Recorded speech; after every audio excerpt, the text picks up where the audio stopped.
বুঝে গেছো তো আমার সমস্যাটা কি? বুঝে গেছো তো? কারণ তুমি পাড়া নিয়ে থাকো না, থাকি আমি পাড়া নিয়ে। আমি বলছি বলে তোমার গায়ে ঝালটা লাগছে।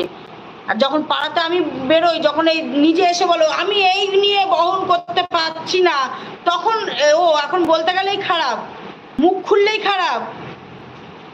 বলতে আসো কেন আমাকে?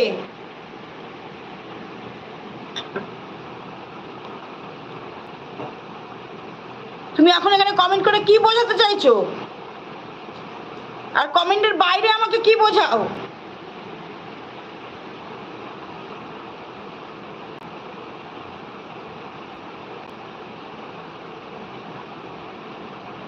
না আমি জানি না, তুমি তো ভালো জানো, তুমি তো ভালো জানো।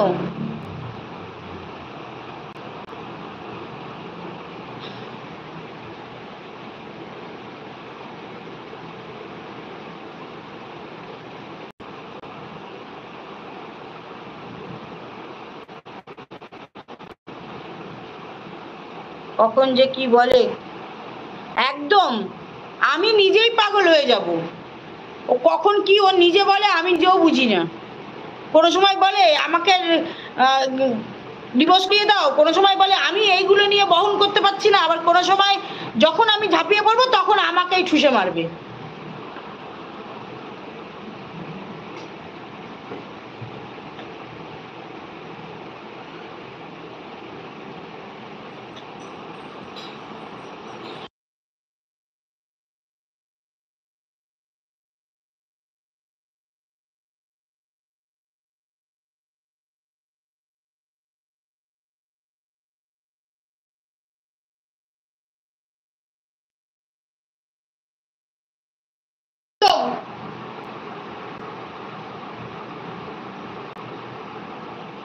তাহলে চাচা, চাচা কন্ট্রোভার্সি ছাড়া তো তুমি কিছু বললাম তো চাচা, আমার বাড়ির থেকে বেরিয়ে গিয়ে তুই যা খুশি করগে যা, তুই যা খুশি করগে যা। কন্ট্রোভার্সি আমি লোকে যেটা বলে একদম ঠিক বলে, তোমার জন্য ঠিক আছে, আমি বলেছি আমার বাড়ির থেকে কিছু চলবে না, তুই আমার বাড়ি থেকে বেরিয়ে গিয়ে তুই যা খুশি করবি, তোর যথেষ্ট বয়স হয়েছে। হ্যাঁ তোর যথেষ্ট, তোমার কুটবুদ্ধি আছে, তোমার সুবুদ্ধি নেই।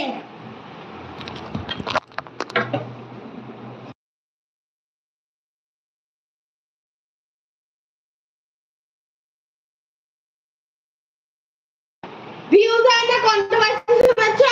আমি বললাম শোনাবো, ইচ্ছা শোনাবো যে কিভাবে আমাকে তুই জ্বালাচ্ছিস। তোমাকে আবার কি জ্বালাচ্ছি, আমার জীবনটা কেন করছো তোমরা? চলে যা, তোকে কে নিয়ে আসছিল? আমি নিয়ে আসছিলাম সারা জন্মের জন্য, দুদিনের জন্য বলে নিয়ে আসছিলাম। তোমার বাড়িতে থাকছি সেটা হ্যাঁ প্রবলেম হচ্ছে, কারণ আমাকে সবাই ছিঁড়ে খাচ্ছে। আমাকে নিয়ে কেন পড়ে থাকো কন্ট্রোভার্সি? যাও যাও চলে যাও। আমি ওর কাছে যাবো বলেছি। হ্যাঁ যাও চলে যাও প্লিজ অফ করুন।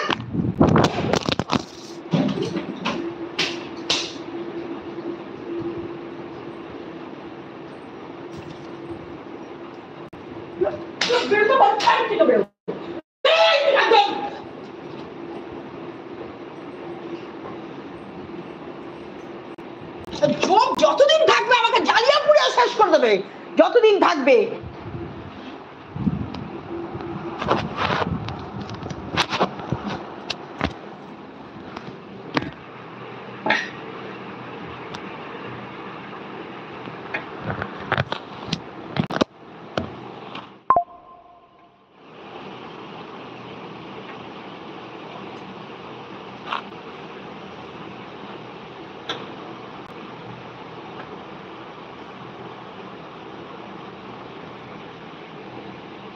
ঘন্টাটা ছুঁড়ে ফেলে দিয়েছিল।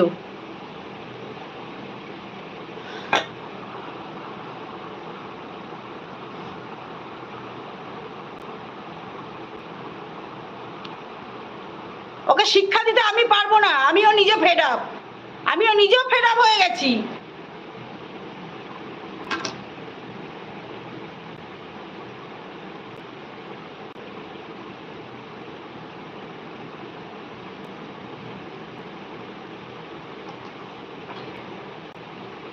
ওকে বলে নিয়ে আসছিলাম দুদিনের জন্য, এসে ঘাটি গেলে বসে আছে। অত স্বামী স্বামী সব যখন চলে যাচ্ছে না কিসের জন্য?